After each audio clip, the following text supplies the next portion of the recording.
Hey, how's it going, everyone? We got Roger here, who got second place at our locals with 20 players, 5-round Swiss, with the new BT4 set. Would you like to walk us through with your second place deck? Definitely. So basically the deck I'm kind of running is the standard, how Japan was a little bit famous at that time at the end of BT4 was the Metal Anubismon deck. It's a purple deck. So let me go through it a little bit with you guys. Of course you have the 4 standard. Miramon, this is very crucial, is because of how basically the deck works. You need a lot of stuff in your graveyard to bring it back up. The draw power to help you unbrick your hands and basically filling up the graveyard for your toolbox you need is really good. Mine's slightly different. They run the other Digimon, I forgot what it's called, but I personally like to run the new Pagmon in the starter deck because this actually ended up helping me out a lot, especially in the early beginning. That gets the stuff easier, quicker to your graveyard, so you're able to basically get your whole cycle and your whole basic deck started up a lot quicker. While the other one, I think I forgot what's the name of it. It's like as long as you have 10 in your trash. Oh, it gives revenge. Like I guess retaliation. Yeah, retaliation. Revenge, retaliation. That one didn't really help me out too much in my personal opinion, so that's like my little minor tweak to it. And as for my rookie's a little different too. So of course I run the standard. For Tapermons, I really enjoyed this card because the draw power that it gives. I use this to poke a lot. It's basically a free poke and you get the card back. I know some deck they run that. A lot of people run of the what's the one? The new dog one that basically you draw one, discard one. I personally don't like that one too much. Is that what it's called? Gabumon? I don't think he has an inherited ability where it gets deleted. Oh no, not that one. There's a new one. There's like a new dog. I forgot what's that one. But I looked at it. It didn't work. Oh, I think it's draw one, discard one. Yeah, draw one, discard one. Yeah, it didn't flow as well because it's just for some reason it doesn't flow as well for me. I feel the draw power is more important. Sometimes you don't want to discard too much. You still want to keep a hand. Yeah, you do because it breaks combos. Yeah, while the other one is just a hand fixer, but it's not netting you. It's true. And then the one I actually use hand cards, I prefer this one because of course the draw 2. The draw 2 discard 1 works extremely well. Again, same thing. You're able to draw your way out, draw into answers, discarding whatever you need to fill up your graveyard for toolboxing. I can't emphasize enough. Make sure that when you're discarding things, you have your level 3 and level 4s in there. That's what you mainly want to be discarding stuff. And there's also loops too. You can discard spells or options. Not spells, I'm sorry, play Yu-Gi-Oh! Play options, discard options, and you're able to bring more of it back. But this definitely, in my opinion, is really crucial. Save me a lot. Gives you a lot of draw power. Now here's a little bit different. You'll see later on, I run 4 of the Drakemons. While out there in the deck, they usually run 2 to 3. 4 is very crucial in my opinion because I'm able to cycle it more. I want it more consistent, especially if you're playing a non-rush or a slow tempo deck against them. Like I think I played with a yellow one against a Shine, basically a Greymon today. I was able to basically keep using my spells and keep the control under lock. And that's basically my level 3s, is because it's only 12. You'll be like, wait a minute, it's only 12, but you'll see later on there's stuff to basically balance it out. So let's go to level 4s. For Digimons, really crucial. I really like it. You're able to put them in graveyard, bring them back out later on, and then basically clear off any threats you have if they do attack. Great trades with this, and they have a great basically inherent retaliation. Works out very well. Next one, I run 4 of the Digimon blockers, which is, in my opinion, I like it a lot also because they're blockers, 1 cost, which gives you a lot of up. The 5,000, in my personal opinion, you're blocking usually 5,000 lower rookies anyways, even if you use the Valmon. That extra 1,000, in my opinion, doesn't really help too much, except for that 1 extra mana. I want to get it up there as quick as possible for the draw power and keep your opponent mana controlled, if you, especially if you're not running in tamers and stuff like that for early game. I run 2 of the Saberdramon, is that how you pronounce it? Saberdramon? The reason I run that, people be like, oh, how come you're not running, the Fire Flame one? It's got Miramon or whatever it is. The reason why, because it's a 4 cost. In case you brick, summoning this out is basically almost the same thing as hardcasting a 3 cost rookie and leveling it up 1-1. So basically you're still getting you're not losing mana advantage. So in one of my methods, my mentality is basically memory control, and basically not wasting too much memory is something that's really important to me. and basically help you unbrick. Basically, if you have brick hands, rather than summon out for a 5 or a 6, a 4 in my opinion is a really good drop and a really good retaliation for inherit also as well. How many times has that actually helped you during your matches? Helped me out a lot. Actually, David was playing a couple of appearances like, wait, does all of your Digimons have retaliation? So I'm not afraid to be swinging with my 5 or 6s if I clear, and then if they want to kill it or attack over it, I'm basically doing trades. It's actually helped me out a lot today, these two. And there's plenty of times I draw. It was a great, even late game, mid game, I just summon out the 4 to control him at 1. Let's say my mat put me at 3. I'm doing my things, and let's say I have nothing good to go into. Summon out directly 1, control him at 1. Puts it really good too, because now you have the upper advantage to love Digivolve up later on after. I run 4 of the Skull Meramon. Again, is low cost. And also same thing again, the 5 also. Same mentality, same everything. Basically from a 3, usually if you hard cast a 3, Digivolve that up to a 4 and a 5, it's going to be worth more than 5 mana. For me, I'd rather bring that out so I could go directly into a new Digimon later on too for at least an early or late game push, instead of me just trying to building it up. Rather than me playing another 4 or 5 that's 6 mana cost or higher than that. I'm giving my opponent more memory to work with. So this is actually something that I personally prefer. I know the meta deck, they run I think it's the Mild-Husmon one. It's basically, I think it's a extra 7,000 attacker, but I think it's also 6 or 7 higher one, but still 2 for Digivolve. I just find this one more consistent in my personal opinion. Because whatever you're attacking with 6 or 7, you're mostly dying in, you know, if it's gonna, something in security is gonna kill it, if it's gonna kill a 6, it's most likely gonna kill a 7 too. That's in my opinion, especially in this meta. I run 3 Lady Devimons. Of course, because again, like I was saying, drawing your outs, you're dishing 2, creating for the graveyard control. In my opinion, I play Yu-Gi-Oh! I always call this Graceful Charity. You're drawing 3, discarding 2. I love it. Graceful Charity was broken in Yu-Gi-Oh! So I really liked it. It helped me out a lot. 8,000 beat sticks, you're not afraid about too much. A lot of 5s and unders is really difficult of killing her also as well. And she has a great inherit, so when you're playing spells, and later on that you're able to pop a lot of things. And I do run 1 Skull Satanmon. So that basically gives me a 8 ratio of this. This one actually helped me a lot. It's basically a toolbox. So basically you're able to return 1 purple Digimon when you Digivolve it from your trash to your hand. And it's any purple Digimon. So it's a toolbox. Whatever you need. This one saved me a lot today. Just digitally evolving up to getting. A lot of people have answers by basically getting out your bigger, and you're able to basically get the filler that you need to rechain back up or rebuild back up, re-Digivolve. This one helped me out a lot running 1. I might want to consider running more, but then again, with the 6 mana cost again, I don't know how much I'm going to be brick with it. I don't know if I want to start with it, while this one is more efficient if you're bricking. Like, I played a lot of hard plays. Like, my hands actually wasn't that great today. But I was able to play my way out because of that. And of course, we have the Star, which is the Metal Garurumons. Promo card from the dash Promo! It took me a lot of hard times. I literally bought so many boxes, cracked all my dash packs open, and I got exactly 4. That's what made me run this deck. This deck, this is the same thing. It's basically you Digiburst, you Digivolve up, you Digiburst 2 to play a 7 cost purple option from your hand, and it's basically free, and that is amazing. And you know, I'm gonna go a little bit, even though I have other ones, but I do want to show you about. That goes great into my 2 Trump Swords, in case for control. That goes great into. So here's the main, the Nail Bone.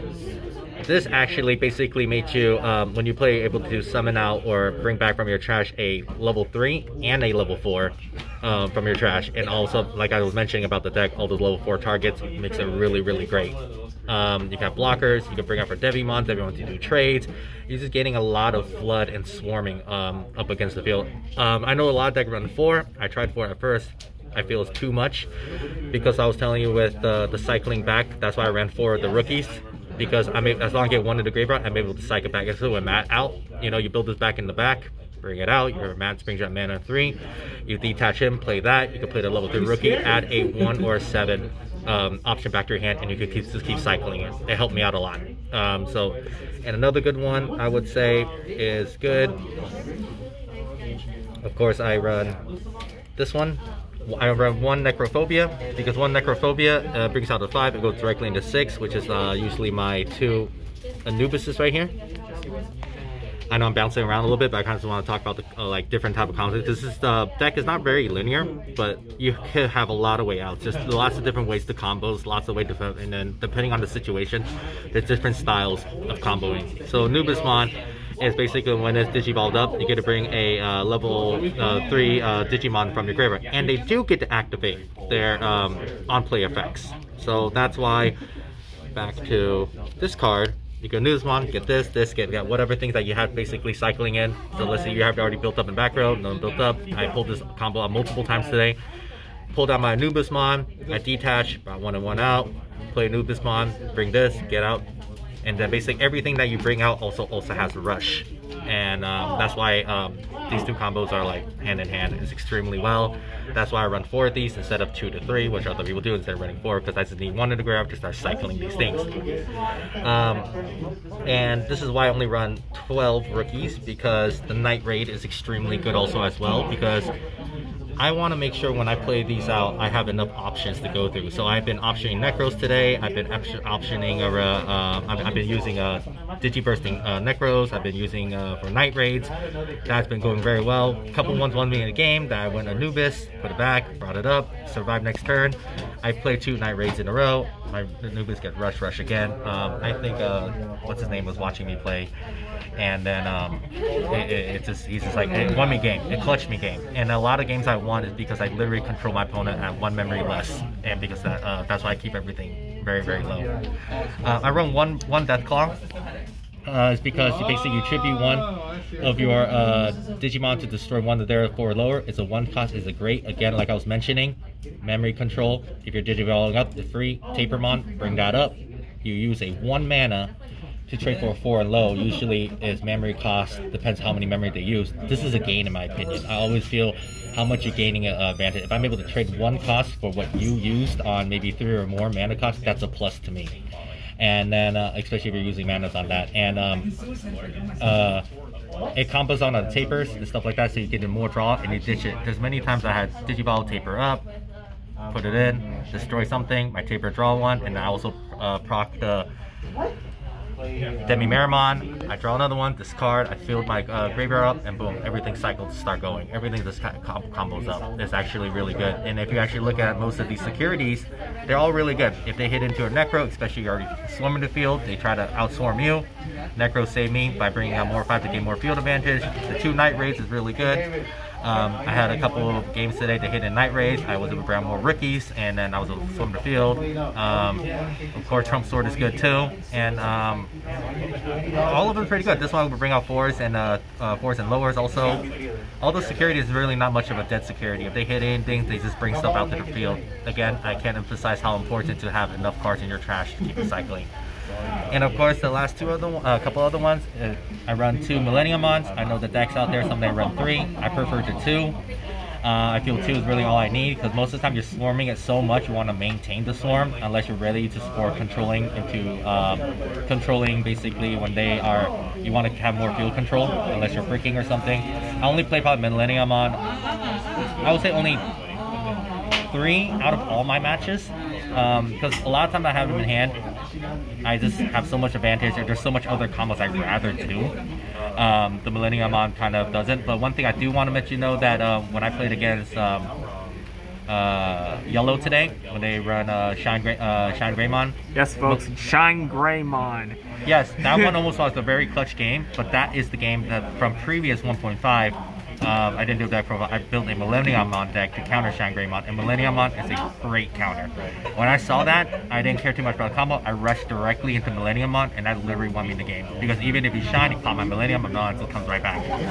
They have to use it twice, and you know how much control that Millenniumon will do? It's pretty insane.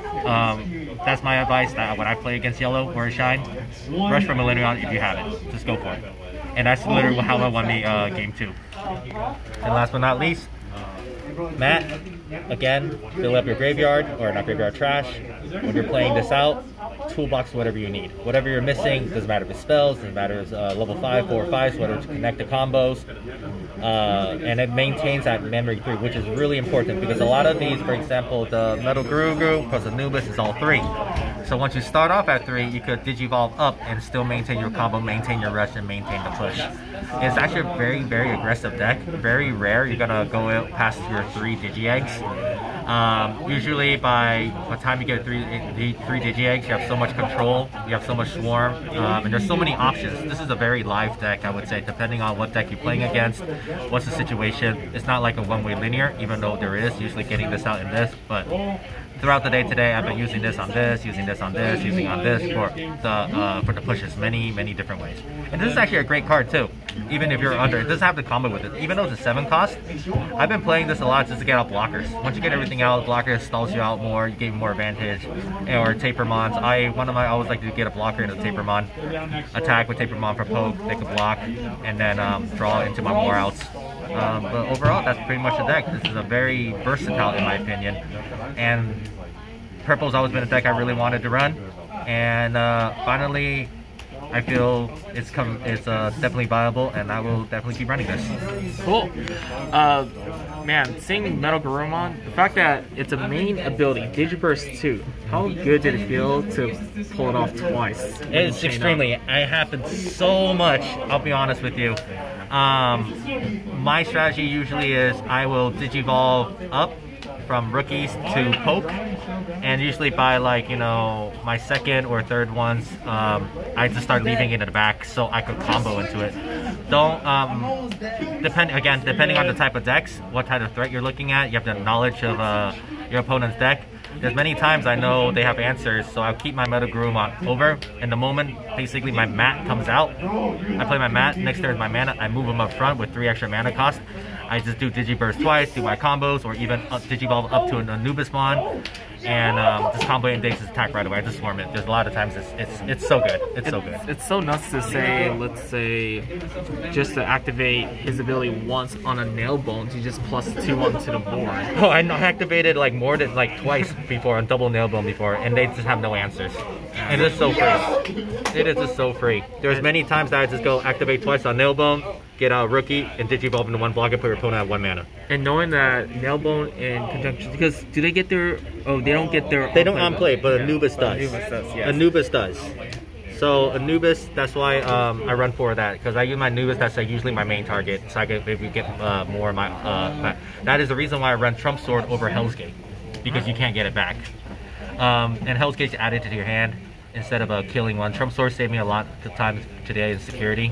They'll kill it, and next thing I'll play that, get my Trump Sword to wipe out another one. I killed 2 big hitters off the field today. Yeah, I was surprised saying the Trump Sword, but I mean, obviously you had your reasons, and it worked out great for you. Yeah. Any shout-outs you want to give out? Shout-outs. Yeah. Well, I want to shout out to Matt right here for all of you supportive. Matt owns an awesome place, lovely community around here. If you guys live around this area, come here and play. We are all like basically a happy family. Yes, we are competitive, but we're also competitive in a friendly way. We're able to teach you guys many different things, and this is a spot I really want to shout out. It is so... It needs to be out there. It needs to be known, to be honest. This is one of the best places I've ever been to for dueling. And that's a really important that you said that, because in reality there's people who are just anti-meta, which is, it's fine that you don't like the meta, but you gotta understand the meta, I mean, the word itself exists for a reason. You have to be aware that it's out there, but you know, there are answers, and sometimes it just takes a while to work through it. Sometimes there's just bad formats, sometimes there's just formats where you just have to just, you know, think a little, like talk to the players who play meta. Yes. Like just pick their brains, say, hey man, how's it feel when you play this? I mean, like I feel so oppressed, like I can't do anything. And then if you actually play the meta yourself, you actually, once you're behind the driver's seat, you kind of realize they're just as vulnerable as you sometimes. Yes. It's just that it doesn't feel that way when you're seeing it from just one perspective. Yes, so that's one thing I like about Digimon. I play a lot of other card games, Magic to Yu-Gi-Oh to, you know, other card games, and one thing I like about Digimon, yes, there's a meta, but that doesn't mean all the other decks is not competitive. Like, I know other games that used to play the meta tier lists like this, you have to run meta in order to win, but here, even though it's a meta, the gap is very little. The meta will break, the meta will run into bad hands, and you can outplay your opponent if you know how to design your deck well enough and know what they run. Like, my brother never runs meta, and he's a consistent top 5, top 8 are here, and he literally just outplays people, and his stuff works. The gaps is not big as other card games. So if you haven't gotten Digimon, if that's what you're afraid of, don't be afraid of that. Alright, well, appreciate your second place. Definitely you've been climbing up there. You've always been floating around in the top 8. Yeah. And but it's not just you, it's like everyone else. Like first place can shift from time to time. The guy I'll be interviewing soon will, I mean, it's been a while since he got first place himself. Actually, no, I think it might have been his first time getting first place here. It is, I think so. Yeah. So, I mean, it was both for you guys. Congrats to them. Yeah, you guys are great players. Been very supportive with the players around you too. That's what I'm saying, man. Like, don't be afraid of meta. There's great people out there, like Roger here, that are willing to help and teach you. And Matt's very knowledgeable too. He taught me a lot. This guy, he knows a lot. Pick his brain if you guys come here. He's one of the most friendliest, supportive. He's really here for the community, and he'll teach you everything you need. Yeah, thank you for the support. Thank you for the kind words. Any last words before we dip out? No, that's pretty much it. I just can hope to see you guys soon. Really, we're a really friendly area here. All right. Don't forget to click the like, subscribe, leave a comment below, all that stuff. Notification bell, and yeah, see you next time, guys. Peace.